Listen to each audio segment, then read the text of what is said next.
The key factor in immigration is the numbers. Almost nothing will have more impact on how you live the rest of your life in the United States, or the kind of country that your children and grandchildren live in, than how Congress sets these numbers. For the 200 years, from 1770 to 1970, this country took in about 250,000 immigrants a year.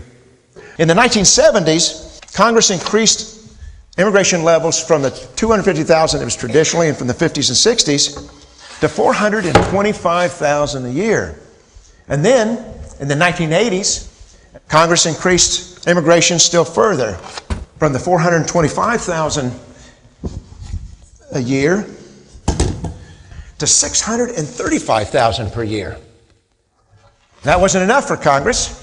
Population wasn't growing fast enough. So in 1990, they passed another big increase. And since 1990, we have averaged about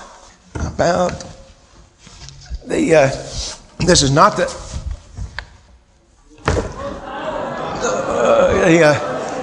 this is really kind of an unsustainable level. Here, let me.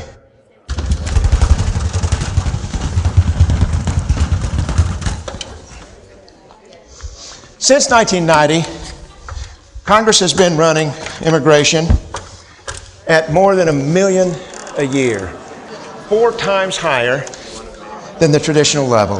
Now, this doesn't even include the illegal immigration. The American people never asked for any of these increases.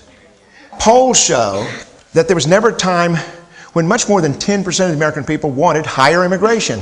In 1996, President Clinton's National Commission on Sustainability urged big reductions in immigration, back to something like traditional level, in order to allow the population of the United States to stabilize so we could be a sustainable society.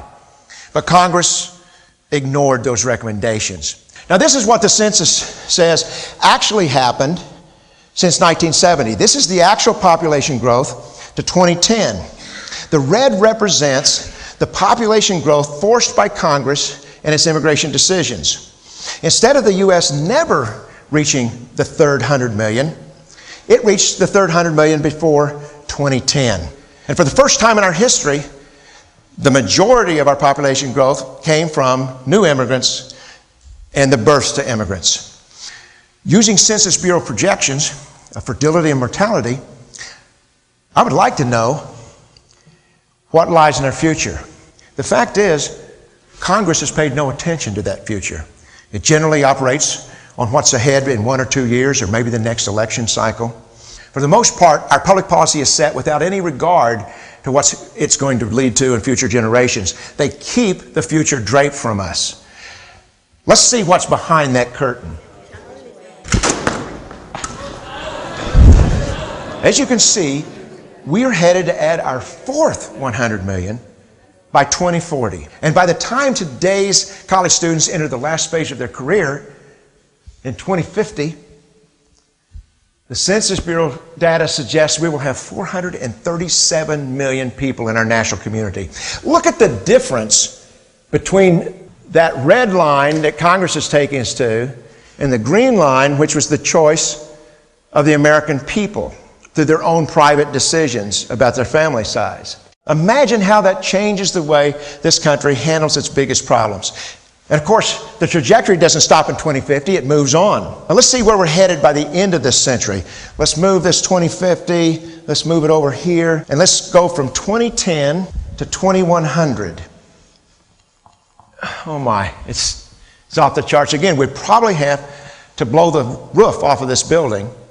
To see the top of this, let's pull this down, so instead of the 200 million, we'll start down here at 300 million.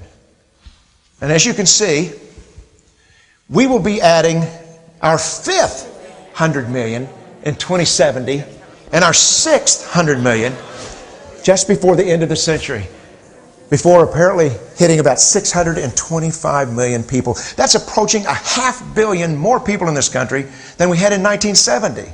Look around you. The people of the United States are not able to achieve the quality of life they want with 300 million people. Are we really comfortable making our descendants live with 600 million people packed into this country? Do we allow immigration to double our population and add another 300 million into other communities at the end of this century?